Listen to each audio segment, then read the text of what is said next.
الحمد للہ رب العالمین والصلاة والسلام علی حبیبہ محمد وآلہ واصحابہ اجمعین۔ اعوذ باللہ من الشیطان الرجیم، بسم اللہ الرحمن الرحیم۔ قل ما سألتکم من اجر قل ما سألتکم من اجر فهو لکم ان اجری الا علی اللہ وهو على كل شيء شهيد۔ قل إن ربي يقذف بالحق علام الغيوب قل جاء الحق وما يبدئ الباطل وما يعيد۔ اللهم سبحانك لا علم لنا إلا ما علمتنا إنك أنت العليم الحكيم۔ مولا یا صل وسلم دائما ابدا على حبيبك من زانت به الأسر۔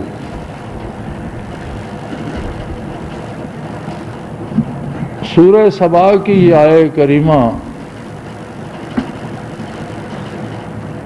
برکات نبوت، دعوت اللہ اور مخلوق کو واصل باللہ کرنے جیسے عظیم کام پر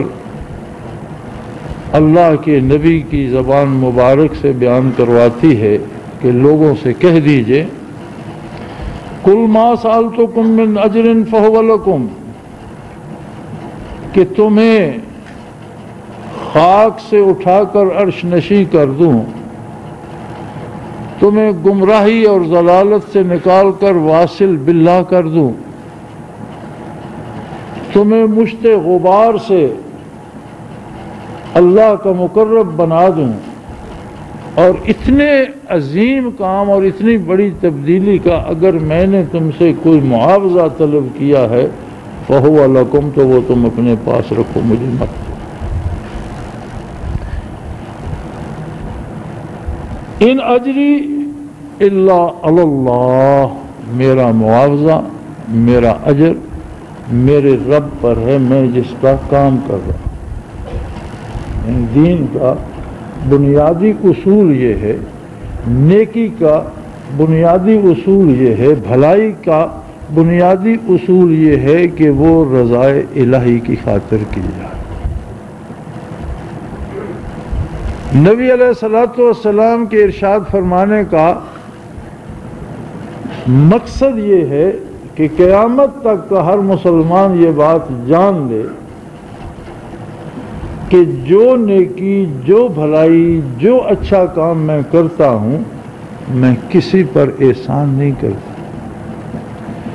کسی کے ذمہ ضروری نہیں ہے کہ وہ اس کا معاوضہ مجھے دے، یہ ضروری نہیں ہے کہ میں کسی بندے سے بھلائی کروں اور جواب میں وہ بھی میری خیر خواہی ضرور کرے، یہ ضروری نہیں ہے۔ یہ ضروری نہیں ہے کہ میں کسی کی امداد کروں اور کل وہ میرا معاون ہو، یہ ضروری نہیں ہے۔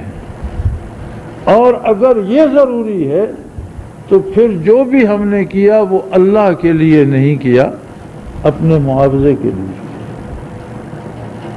اور سودا بازی میں، معاوضے میں، عوض معاوضے پہ تو ساری دنیا کرتی ہے، اس میں مومن کی تخصیص کیا ہے؟ کافر بھی کرتا ہے۔ انبیاء علیہ السلام اور آقا نامدار صلی اللہ علیہ وآلہ وسلم، اور یہ یاد رکھیں بعثت عالی سے لے کر قیامت تک نبوت آقا نامدار صلی اللہ علیہ وآلہ وسلم ہی کی ہے۔ دین وہی ہے جو حضور علیہ السلام نے ارشاد فرما دیا، قرآن وہی ہے جو محمد رسول اللہ صلی اللہ علیہ وسلم نے بیان فرما دیا، لکھوا دیا، مرتب کر کے امت کے سپرد کر دیا۔ قرآن کا نزول، قرآن کے مفاہیم، قرآن کی ترتیب، یہ سارا وہی معتبر ہے جو محمد الرسول اللہ صلی اللہ علیہ وسلم نے فرمایا۔ آج اس میں سے کوئی ایک نقطہ کم کر دے، کوئی ایک زبر بڑھا دے تو وہ مقبول نہیں ہے۔ کسی معنی تفسیر یا تشریح میں اس دائرے سے باہر نکل جائے، ان حدود سے باہر نکل جائے جو حضور نے متعین فرمائی ہیں، تو وہ درست نہیں ہے۔ فرق باطلہ جو نئے نئے فرقے باطل بنتے ہیں اور وہ قرآن حکیم کی آیات تو درست پڑھتے ہیں، مفاہیم اور ترجمے ان میں اپنی مرضی سے داخل کرتے ہیں۔ لیکن بڑی سادہ سی بات ہے کہ جب قرآن نازل ہوتا تھا تو اہل عرب تو خود کو اہل زبان کہتے تھے اور باقی دنیا کو گنگا مانتے تھے۔ کتنی دفعہ سیرت میں یہ سوال ملتا ہے کہ جب آیہ کریمہ نازل ہوئی، حضور علیہ الصلوۃ والسلام نے صحابہ کبار رضوان اللہ علیہم اجمعین کے سامنے وہ آیت تلاوت فرمائی اور فرمایا اس کا مفہوم سمجھا تم لوگوں نے؟ اہل عرب تھے، اہل زبان تھے، اور پھر صحابہ محمد الرسول اللہ تھے، دل و دماغ کو وہ جلا مل گئی تھی جو کلب اطہر صلی اللہ علیہ وسلم کا خاصہ تھا۔ اس کے باوجود ہر سوال کے جواب میں یہ عرض کیا گیا اللہ و رسولہ عالم، اللہ بہتر جانتا ہے اور اس کا رسول بہتر جانتا ہے، وہی معنی ہوگا جو آپ متعین فرمائیں گے۔ پھر صحابہ کرام رضوان اللہ علیہ مجمعین نے حضور سے وہ معنی سنا، پھر اس پر عمل کیا، جبکہ نبی علیہ الصلوۃ والسلام ملاحظہ فرما رہے اور ان کے اس عمل کو حضور نے قبول فرمایا، گویا قرآن کی سند ہو گئی کہ قرآن کا ترجمہ وہ درست ہے جو صحابہ نے سمجھا، حضور نے سمجھایا، جس پر صحابہ کرام نے عمل کیا اور حضور علیہ السلام نے اس کی تصدیق فرمائی، وہ ترجمہ معتبر ہے۔ اس سے ہٹ کر اگر کوئی ترجمہ کرتا ہے تو وہ ترجمہ قرآن کا نہیں ہے، اس کی اپنی بات ہے۔ دوسری سب سے بڑی بیماری جس سے بچنا صوفی کے لیے انتہائی ضروری ہے، کیونکہ صوفی وہ ہوتا ہے جو اپنے ایمان و اسلام کے ساتھ صفائے قلب کا بھی اہتمام کرتا ہے۔ وہ صرف زبانی اسلام اور ظاہری اعمال پر نہیں رہتا، وہ چاہتا ہے کہ جب میں رکوع کروں تو میرا دل، میری روح بھی جھک جائے، جب میں سجدہ کروں تو میرا وجود ہی نہیں، میرا دل بھی سبحان ربی الاعلیٰ کہہ رہا ہے، جب میں اللہ کو یاد کروں تو میرے بدن کا رواں رواں اور ایک ایک جز، بال، کھال، ہڈیاں، گوشت پوست اللہ اللہ کر رہی۔ اس کا مطلب ہے کہ صوفی کے لیے منشا باری اور اتباع رسول بنیاد بن جاتی ہے صفائے قلب کی۔ بعض چیزیں غیر صوفی کے لیے ضروری نہیں ہوتی۔ نبی علیہ السلام سے کسی نے پوچھا یا رسول اللہ صلی اللہ علیہ وسلم، میں تو بدوی ہوں، صحرا میں رہتا ہوں، اپنے ریوڑ چراتا ہوں یا کاشتکاری کرتا ہوں، مجھے آسان سی بات بتا دیجیے جس سے میری نجات ہو جائے۔ آپ نے فرمایا ایمان پر قائم رہو، نماز پنجگانہ ادا کرو، روزے رکھو، زکوٰۃ فرض ہو جائے تو دو، اور تمہیں جنت کی ضمانت دیتا ہوں۔ اس نے کہا یا رسول اللہ میرے لیے یہ کافی، چلا گیا۔ ایک خادم تھا حضور نبی کریم صلی اللہ علیہ وسلم کا، وضو کروا رہا تھا، اس نے عرض کی یا رسول اللہ، اللہ مجھے اگر یہ سعادت جنت میں بھی دے دے کہ میں آپ کی خدمت کیا کروں۔ اس نے نجات کی بات کی، آپ نے فرائض ارشاد فرمایا، فرائض پہ کاربند رہو انشاءاللہ نجات ہو جائے۔ اب اس نے نجات کی بات نہیں کی، اس نے قرب کی بات کی، حضوری کی بات کی، خدمت عالی میں حاضر رہنے کی بات کی، تو آپ صلی اللہ علیہ وسلم نے ایک جملہ فرمایا، فرمایا تہجد نہ چھوڑنا۔ تہجد فرض تو نہیں ہے، اگر کوئی نہ پڑھے تو وہ گناہگار تو نہیں، لیکن صوفی کے لیے وہ فرض نہ ہونے کے باوجود فرض جتنا اہم ہو جاتا ہے۔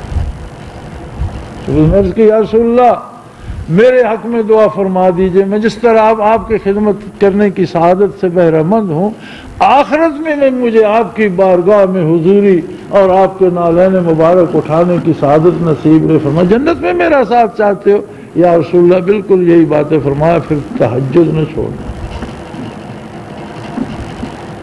مطلب ہے کہ جو قرب کے متلاشی ہیں، جو جمال کے عاشق ہیں، جو طالب ہیں وصول کے، جو بارگاہ کی حضوری چاہتے ہیں، وہ صوفی کہلاتے ہیں، اور ان کے لیے کچھ اہتمام زیادہ بن جاتا ہے دوسروں کی نسبت، اور یہ بنیادی بات ہے اس کی۔ ہم جب کرتے ہیں ہم کہتے ہیں میں نے بڑی محنت کی، دیکھو میں نے اتنی جماعت بنا لی۔ اگر یہ خیال دل میں گزر جائے تو وہ ساری محنت اکارت گئی، جماعت کی نجات ہو جائے گی لیکن میری مشکوک ہو جائے گی۔ وہ بے نیاز ہے، وہ کہہ دے گا میرے بندے ہیں، میں نے ہدایت دی، تو نہ کرتا میں کسی اور کو کھڑا کر دیا۔ اگر موسیٰ علیہ السلام سے ہم کلام ہونے کے لیے درخت کا انتخاب کر لیا،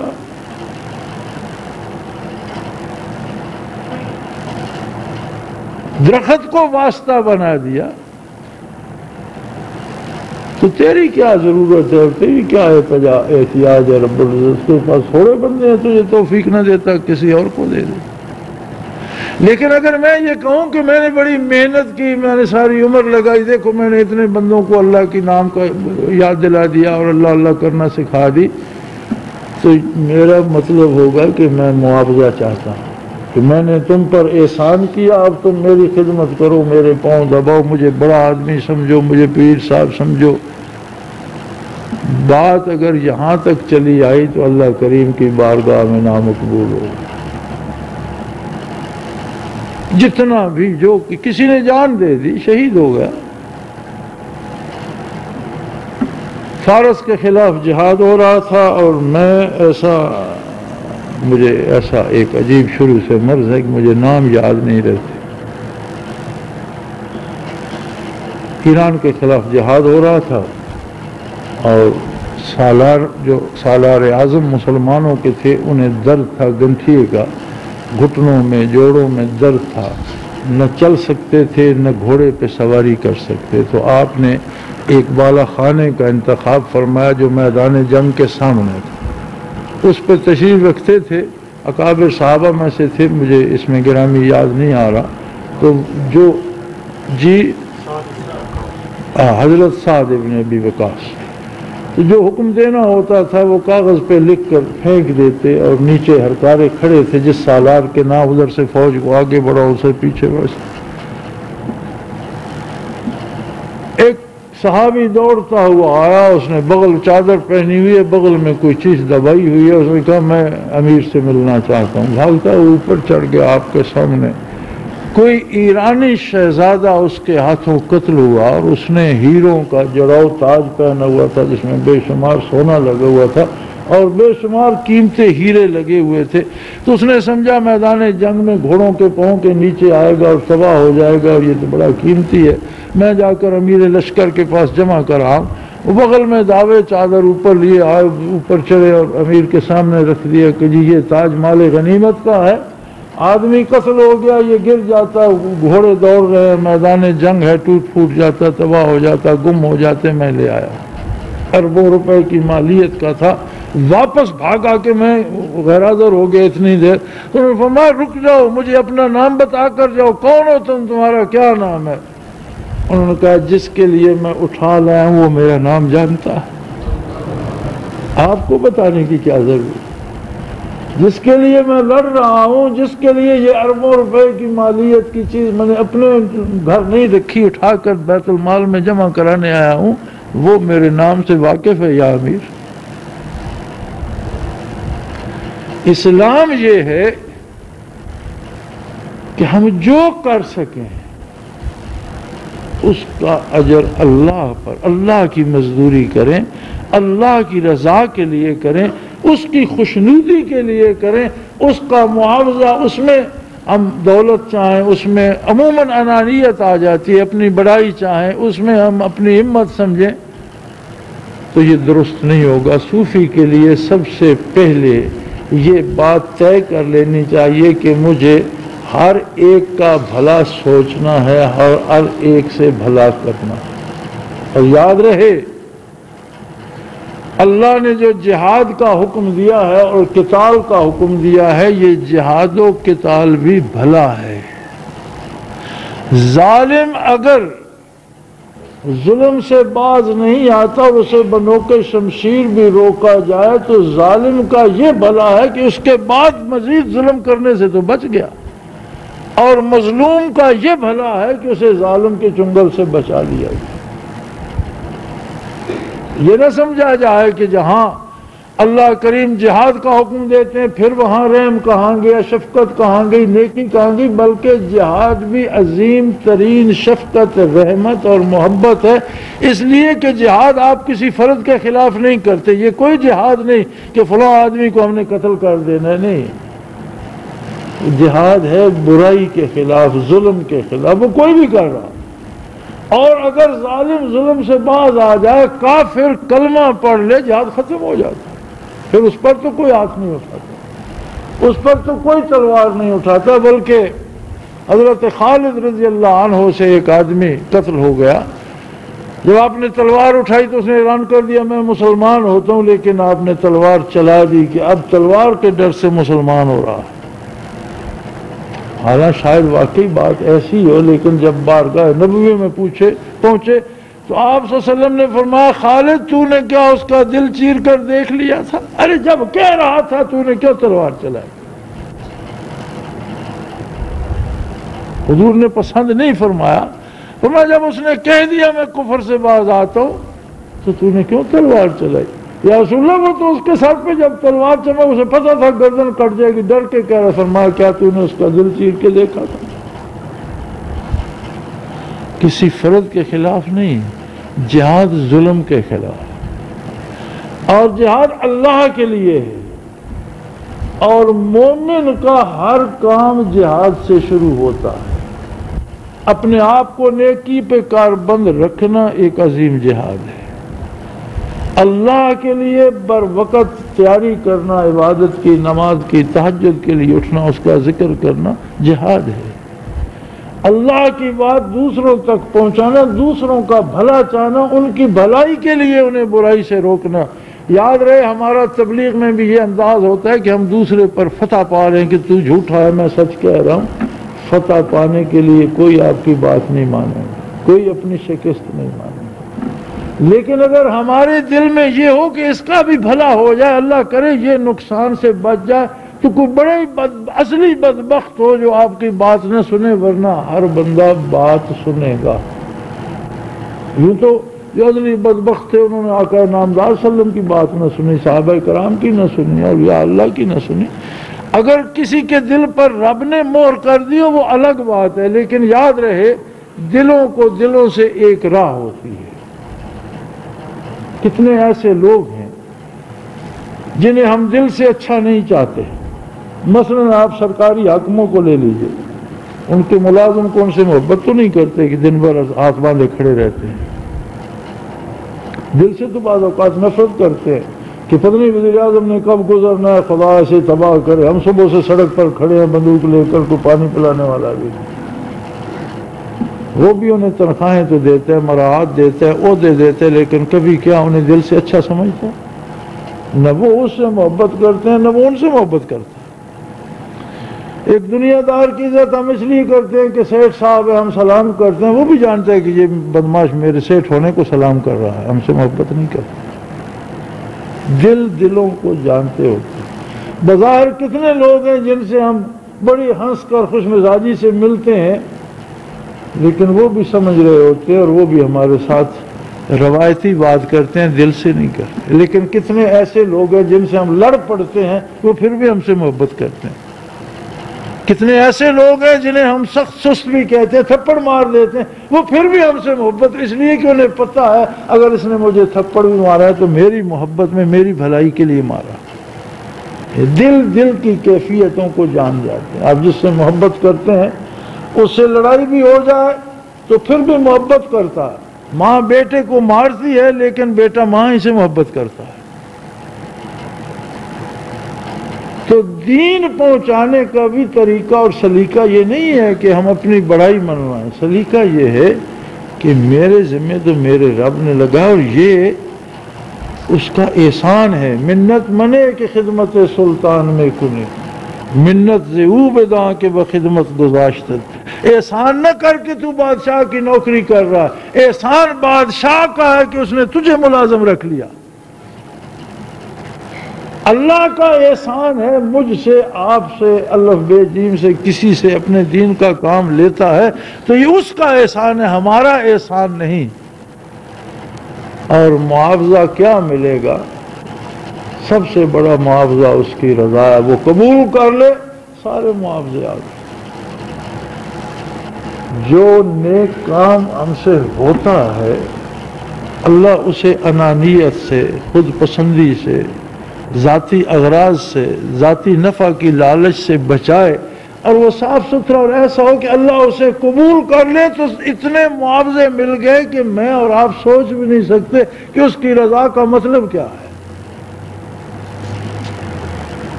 پھر فرمایا وَهُوَ عَلَىٰ كُلِّ شَيْءٍ شَهِيدٌ.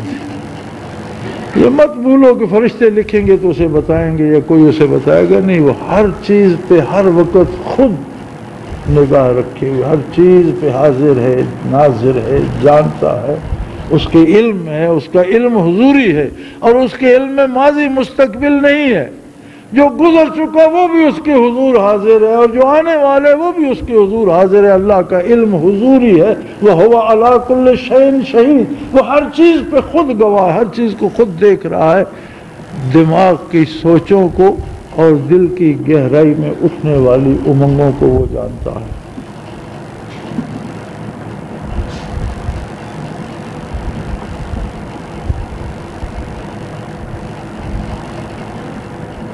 ماں یہ بات یاد رکھو، حق گھڑا نہیں جاتا. تو بات میں اپنی پسند سے گھڑ لوں، کوئی دوسرا گھڑ لے نہیں، بلکہ ان ربی یقذف بالحق، حق اتارا جاتا ہے اللہ کی طرف سے. میرے اور آپ کے خیالات، میری اور آپ کی رائے حق نہیں ہے. اس کے حق ہونے کے لیے ضروری ہے کہ وہ اللہ کے رسول کی اطاعت کے دائرے کے اندر، اس سے باہر ہوگی تو حق نہیں ہوگی. حق اتارا جاتا ہے، حق گھڑا نہیں جاتا.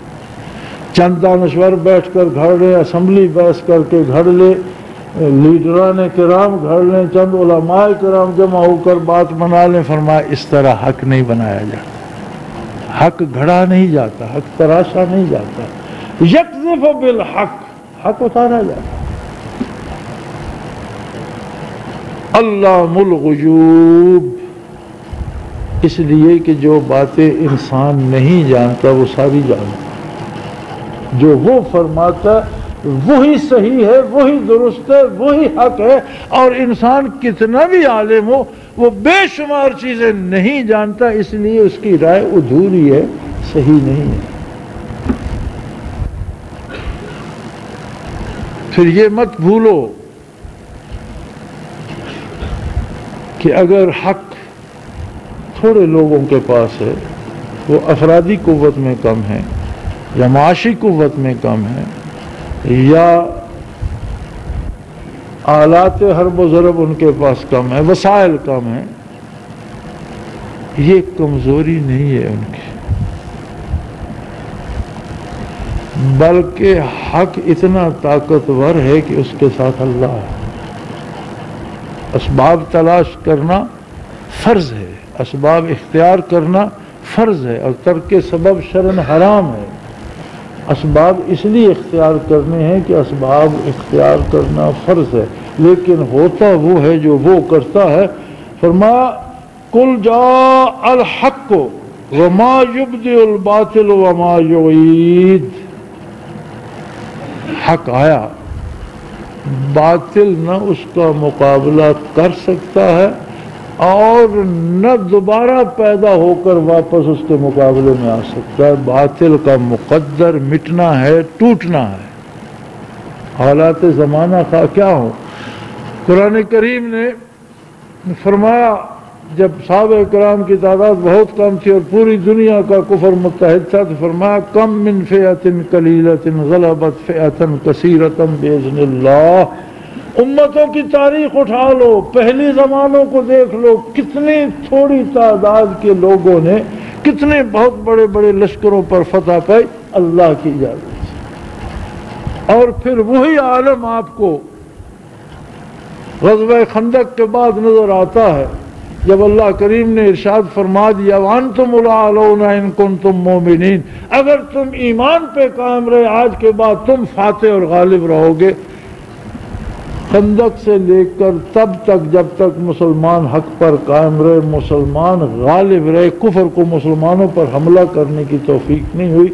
مسلمان خود چل کر دوسرے ممالک میں حق کا پیغام لے کر پہنچے، افریقہ سے چین تک، افریقہ سے سائبیریا تک اور چین سے اسپانیہ تک۔ پھر کافر کیوں غالب آ گیا؟ وہی بات، غالب تو ہمیں ہونا تھا۔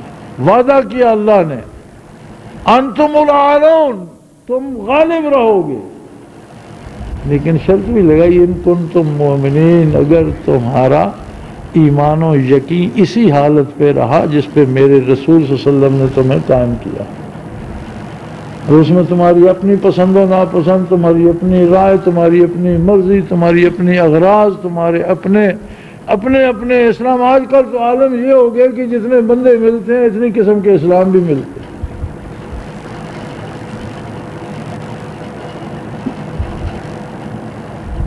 تو فرمایا اس بات سے مت گھبراؤ کہ کبھی تم کمزور ہو گئے ہو، حق پر قائم رہنا شرط ہے، کثرت کے ساتھ رہنا شرط نہیں ہے، اور وہ قادر ہے باطل جتنا بھی غالب ہوگا آخر مٹنا اس کا مقدر ہے، اور قائم رہنا حق کا مقدر ہے، حق کا خاصہ ہے۔ حالات بہت دیگرگوں ہیں، جہاں کو اللہ کا نام لیتا ہے وہاں بم گرتے ہیں، گولیاں چلتی ہیں، قتل عام ہوتا ہے۔ جہاں کوئی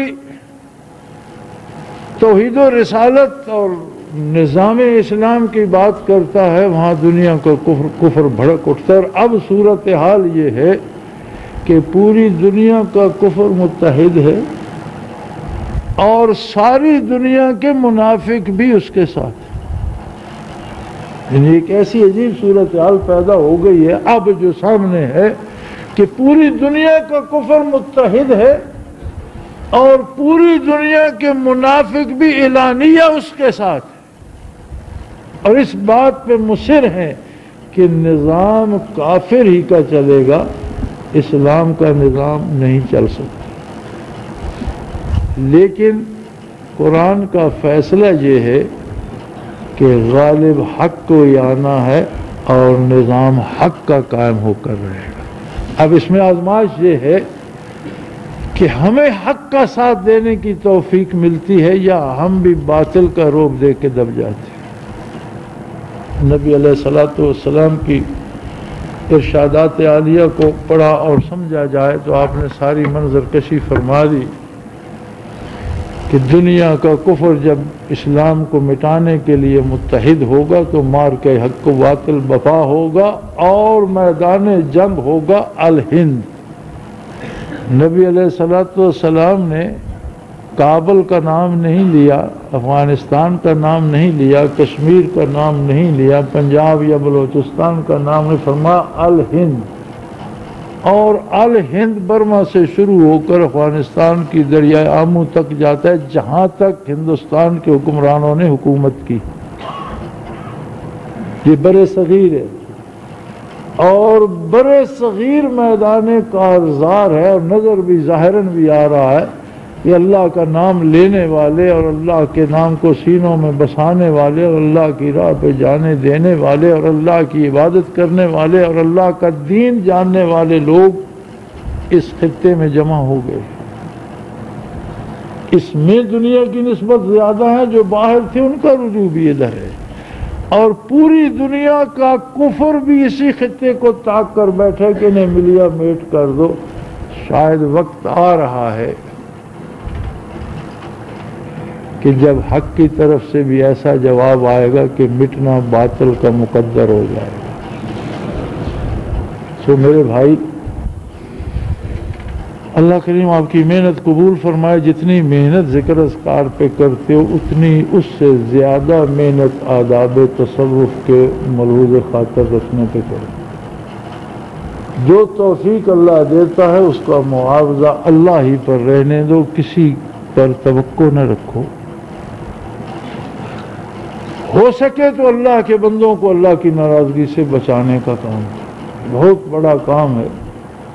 حضرت علی رضی اللہ عنہ کو ایک جہاد پر روانہ کرتے وقت نبی علیہ الصلوۃ والسلام نے فرمایا، علی، 1000 کافر کو بحالت کفر قتل کر دینے سے اللہ کو یہ بات زیادہ پسند ہے کہ ایک کافر کو مسلمان کر کے دوزخ سے بچا دیا جائے۔ اگر کوئی مسلمان ہو تو اسے موقع دے۔ اگر اللہ کافر کی اصلاح پہ بھی اتنا راضی ہوتا ہے تو کوئی بیچارہ مسلمان بھٹکا ہوا ہے، کمزور ہے، خطا کار ہے، تو اس سے نفرت نہ کرو، اس سے محبت کرو اور اسے اعتماد دلاؤ کہ میں تمہاری بہتری چاہتا ہوں۔ پھر اسے نیک مشورہ دو کہ وہ اپنی محبت میں سمجھے میری بھلائی کے لیے کہہ رہا ہے، مجھ پر مسلط ہونے کے لیے نہیں کہہ رہا۔ یہ مساجد جو اللہ کریم نے پناہ گاہیں بنائی تھی خطا کاروں کے لیے، گمراہوں کے لیے، بھولے بھٹکے انسانوں کے لیے، ان المساجد للہ، یہ تو اللہ کا گھر تھا، اور اللہ کے گھر تو جو بھی پناہ چاہے اسے ملنی چاہیے۔ ہماری یہ بد نصیبی کہ ہم لوگوں کو ایمان کی دعوت دینے کی بجائے جو ٹوٹے پھوٹے مسلمان ہیں ان پر کفر کے فتوے لگاتے رہے، فلاں بھی کافر، فلاں بھی کافر، فلاں بھی۔ ایسی بد نصیبی ہے کہ کسی مسجد میں جا بیٹھو پتہ چلتا ہے کہ کوئی میدان کارزار میں آ گئے اور کشتوں کے پشتے لگ رہے ہیں، فلاں بھی کافر، فلاں بھی مشرک، فلاں بھی بھئی اگر کوئی کافر ہے تو کافر تو پہلے سے، آپ اس پر کیا کمال کر رہے ہیں؟ آپ کا کمال تو یہ ہے کہ اسے کفر سے اسلام میں لے آئیں۔ اگر کوئی گناہ گار ہے تو آپ اسے نفرت کر کے بھگا دیں گے، ہماری مسجد میں مت آؤ، تو کیا اس کی اصلاح ہو جائے گی؟ کوئی آتا ہے تو اللہ کا گھر ہے، اسے آنے دو۔ غلط کرتا ہے تو غلط کر تو رہا ہے نا، کچھ تو کر رہا ہے، کرنے پہ قائم ہو گیا تو وہ خود بھی سوچے گا جب کرتا ہوں تو مجھے صحیح کرنا چاہیے۔ وہ غلط کر رہا ہے، اب اس کے سامنے صحیح کرے تو وہ بھی پوچھے گا تو صحیح کہ میں نے تو ایسے کیا، آپ نے ایسے کیا، آج خود بات صاف ہو جائے گی۔ اللہ کے بندوں سے محبت کرو اللہ کے لیے اور انہیں اللہ کے پاس واپس لاؤ۔ کافر کو مسلمان کرنا اگر اللہ کو اتنا پسند ہے تو مسلمان بیچارہ جو بھٹکا ہوا ہے اس سے واپس لایا جائے تو اللہ کی رضا کتنی حاصل ہوتی ہے۔ دین اللہ کا ہے اور اس نے اسے قائم رکھنے کا وعدہ فرمایا ہے۔ جب تک سورج طلوع غروب ہو رہا ہے دین رہے گا۔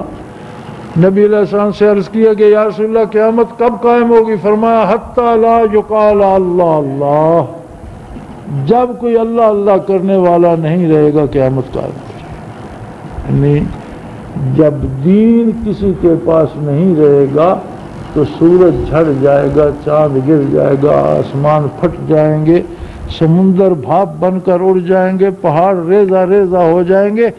دین اسلام روح ہے اس نظام کائنات کی، جس دن دین ختم ہو جائے گا کائنات ختم ہو جائے گی، اس سے روح رخصت ہو جائے گی۔ اسے میں اور آپ رکھنے والے نہیں ہیں کہ ہم نے دین قائم کیا، اس لیے ہے جس نے کائنات پیدا کی ہے اس کی روح کا محافظ بھی وہ خود ہے۔ عَسَىٰ یَأْتِیَ اللَّهُ بِقَوْمٍ، وہ اور کسی قوم کو کھڑا کر دے جو اس کی راہ میں قتال کرے، یقاتلون فی سبیلہ ولا یخافون لومۃ لائم، اور کسی کے پراپوگنڈے کی پرواہ نہ کریں. ہم پراپوگنڈے کی مار کھا گئے. فرمایا میرے بندے جو ہوتے ہیں وہ لوگوں کی باتوں پہ نہیں، میری رضا پہ توجہ رکھتے ہیں. اللہ کا حکم کیا، اللہ کے رسول کا حکم کیا، کوئی کیا کہتا پھر لا یخافون لومۃ لائم، کسی ملامت کرنے والے کی ملامت سے نہیں، کسی پراپوگنڈے کی مار نہیں کھاتے. آپ کو پتہ ہے آج کے زمانے کا سب سے بڑا ہتھیار پراپوگنڈا ہے، اور اسلام آج سے 1450 سال پہلے بتا رہا ہے کہ میرے بندے پراپوگنڈے کا شکار نہیں ہوں گے. جنہیں مجھ پہ بھروسہ ہے، جن کا رشتہ میرے ساتھ ہے، جن کی امیدیں مجھ سے وابستہ ہیں، انہیں لوگوں کی باتوں سے کیا مطلب کہ کوئی کیا جو جس کا جی یہ کہتا رہے. کوشش کیجئے کہ کم از کم ہم، حق تو یہ ہے کہ ہم کافر سے بھی ایسا رویہ اپنائیں کہ وہ مسلمان ہو جائے، لیکن اگر اتنی وسعت ظرف نہیں ہے تو مومن سے تو پیار کریں. اور پھر یہ مسلمان ٹوٹے پھوٹے، کسی میں غلطی ہوگی، کسی میں جہالت ہوگی، کسی میں، لیکن اللہ کا نام سیکھنے کے لیے آپ کے ساتھ ہاتھ ہو گئے. یہ کتنے کرم کے مستحق ہیں، کتنی شفقت کے مستحق ہیں، کتنی محبت کے مستحق ہیں اللہ کی طرف سے کہ جو اللہ کا نام سیکھنے کے لیے آ گئے. اللہ جنہیں لے آیا، کم از کم ان سے تو محبت کیجئے، ان میں افتراق اور لڑائی ان میں نہ ڈالیے، کیونکہ یہ وہ لوگ ہیں جو محبت کے مستحق ہیں. بخاری شریف میں ایک واقعہ ملتا ہے، دیر میں نے کر دی، غلطی میری ہے اور جمعہ آپ کا لیٹ کر رہا ہوں، لیکن خیر میں یہ بات عرض کر کے معذرت چاہتا ہوں. کچھ مہمان باہر سے آ گئے، بہت دور سے آئے تھے، دیر سے آئے، ان کی بات سننا پڑ گئی، تو جمعے میں تھوڑی سی تاخیر ہو گئی. اللہ معاف فرمائے، آپ لوگ بھی محسوس نہیں فرمائیے گا.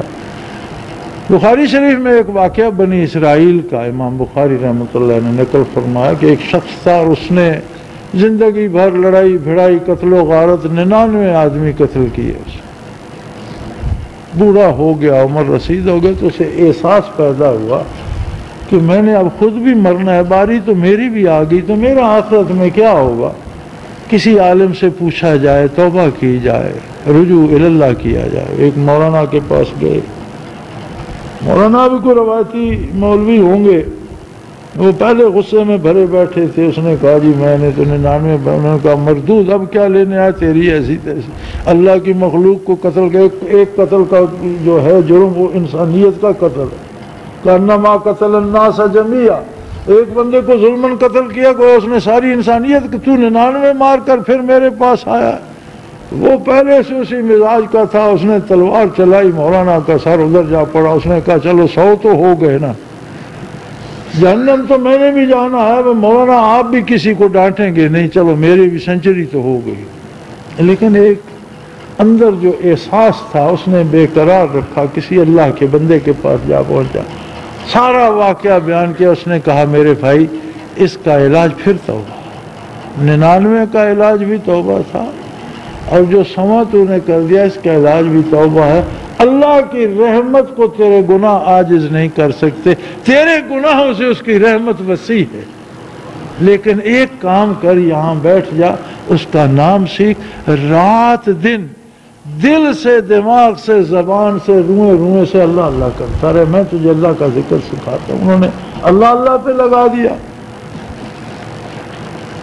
کچھ دنوں بعد اسے رخصت کیا کہ اب جاؤ اور اس طرح اللہ اللہ کرتے رہو. لیکن فرمایا ایک بات ہے، اگر واپس اپنی بستی جاؤ گے تو جن لوگوں میں رہ کر تم نے 100 قتل کیے، میں ایسے سمجھتا ہوں کہ ماحول اور معاشرہ بھی ایسا ہے کہ وہاں بندہ مجبور ہو کر لڑائی بھڑائی پہ آ جاتا ہے. برے لوگ ہیں ادھر مت جا، فلاں بستی کی طرف چلا جا، وہاں نیک لوگ ہیں، اللہ اللہ کرنے والے لوگ ہیں، ذاکرین ہیں، ان میں جا کر رہ جا، جو باقی عمر چند روز ہے وہاں بسر کر.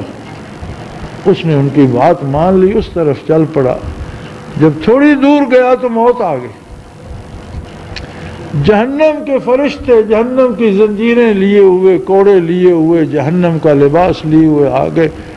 جنت کے فرشتے جنت کی خوشبوئیں اور خوبصورت لباس اور پھول اٹھائے ہوئے آ گئے. انہوں نے کہا بھائی تم کیا لینے آئے، یہ تو ہماری سامی ہے۔ انہوں نے کہا تم بیوقوف ہو، یہ تو توبہ کر چکا، یہ تو ہماری آسامی۔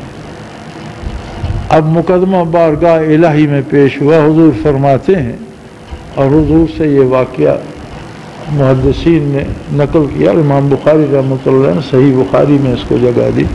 حضور فرماتے ہیں کہ دونوں طرف کے فرشتوں نے اللہ سے عرض کیا، بارگاہ الہ تو فیصلہ فرما، ہم تو اپنی اپنی نوکری کر رہے ہیں، جو جہنم والے ہم نے تو سمجھا 100 بندے کا قاتل آ رہا ہے قابو، ہم ہماری آسامی ہمیں سے لے جائیں، اب یہ تیرے فرشتے جنت والے کہتے ہیں یہ ہمارا مہمان ہے، توبہ کر چکا، اب تو فیصلہ فرما۔ حضور فرماتے ہیں اللہ نے فیصلہ یہ دیا کہ زمین ماپ لو، اگر بدکاروں کے قریب ہے تو جہنم میں لے جاؤ، اور اگر نیکوں کے قریب پہنچ گیا ہے تو جنت میں لے جاؤ۔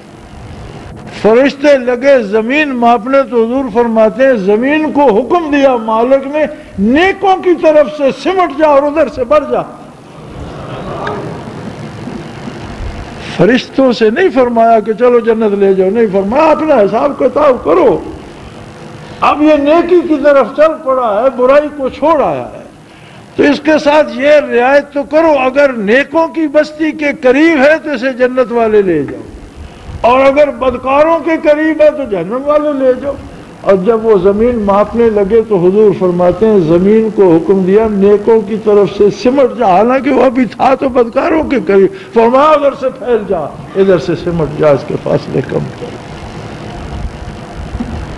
کتنا بھی خطا کار ہو کوئی مسلمان، اگر اسے آپ اللہ اللہ راہ راست پہ لے آئے، اسے اللہ کی محبت دے دے، تو اس سے بڑی کوئی چیز کسی کو کیا دے گی۔ ایک دوسرے سے بھی محبت کرو اللہ کے لیے، اور جو اللہ کی طلب میں آتے ہیں وہ بھی خصوصی محبت کا مستحق ہے، جو نہیں آتے وہ بیچارے بھی سمجھتے ہیں کہ انہوں نے پتہ نہیں کیا 420 لگا رکھی ہے، ان سے آپ محبت کریں گے، وہ آپ سے واقف ہوں گے، آپ کو جانیں گے تو آئیں گے، کیوں نہیں آئیں گے؟ اگر نہیں آتے تو یہ کمزوری ہماری ہے کہ جو تعارف ہم کراتے ہیں اپنا، وہی تعارف بنتا ہے جماعت کا، اور شاید وہ تعارف صحیح نہیں بنتا ہماری وجہ سے۔ کبھی ہماری ذاتی خواہشات آڑے آ جاتی ہیں، کبھی کوئی بڑے سے بڑی خطا ہو گئی، اللہ سے معافی طلب کرو، وہ کریم ہے اور کسی بندے کا کوئی گناہ اس کی رحمت کو عاجز نہیں کر سکتا۔ ایک دوسرے کے حق میں دعا کیا کرو، اگر سمجھو کہ فلاں شخص سے خطا ہو گئی ہے تو اس کی خطا کو اچھالنے کی بجائے اس کا حق بنتا ہے اس کے لیے دعا کرو کہ اللہ اسے اس گناہ سے بچا لے۔ اگر اسے روک نہیں سکتے تو دعا تو کر سکتے ہو، یہ شاید زیادہ فائدہ مند ہو اس کے لیے۔ ایک دوسرے کے لیے دعا کرو، عامت المسلمین کے لیے دعا کرو، اور یہ یاد رکھو غالب حق کو آنا ہے، اور انہی کو غالب آنا ہے جو حق کے ساتھ قائم رہیں گے۔ دنیاوی صورتحال بدلتی رہے، جہاں اس کا جی چاہے چلی جائے، اور جس کا جی چاہے جو کہتا رہے، ہوگا وہی جو اللہ چاہے گا، اور ہوگا وہی جو محمد الرسول اللہ صلی اللہ علیہ وسلم نے فرما دیا انشاءاللہ العزیز۔ دعا یہ ہے کہ اللہ ہمیں خطاؤں سے درگزر فرما کر ان لوگوں میں شامل رکھے جو غزوۃ الہند میں اسلام کی طرف سے جانیں پیش کریں گے۔ آخر دعوانا الحمدللہ رب العالمین۔